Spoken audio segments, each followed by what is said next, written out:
You take a look at shares right now, higher by 3.4%. We were expecting good numbers. We got good numbers. Would love to hear your first blush reaction here. Well, top level, first, congratulations to Tesla for beating numbers, even if it's by a small amount, but the profitability numbers help. But the big picture here, look, sales are flat. It's the third year in a row. Tesla's going to have relatively flat revenues. They sold 368,000 units-ish, but down 14% from last year. Inventory is piling up. And look, 22.4 billion this quarter, that's good. But it puts them on a run rate for about 90 billion for the year. You know, they have been up at 96, 97, 98 billion. So they still need new revenue sources. Now, Tesla says it's a robotics and AI company.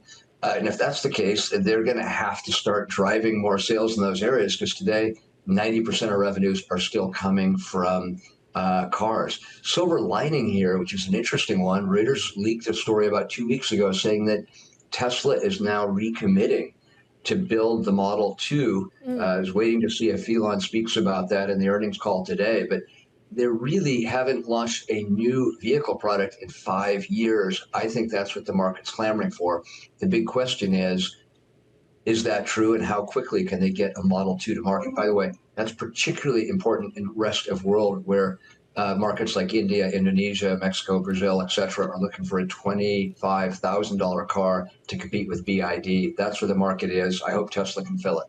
Yeah, it's interesting to see that, that reporting that they are working on a cheaper vehicle. Given you think about 18 months ago, Elon Musk himself said that those plans for a $25,000 vehicle were pointless. That's a quote from Elon Musk. So maybe a bit of a turn of face here. But Steve, let's say that reporting didn't turn out to be true, that Tesla was going to hold the line and not necessarily go down into that part of the market. I mean, what would that mean going forward?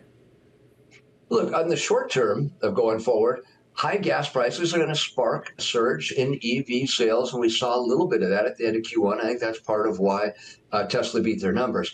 But the longer term, you've got to ask, how long can they keep up, as Ed pointed out, 183 price earnings multiple. That defies a lot of logic and history.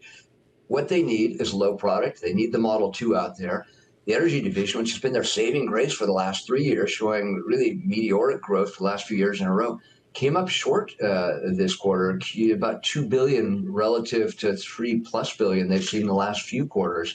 So energy demand is high. Still not sure why that fell off a bit.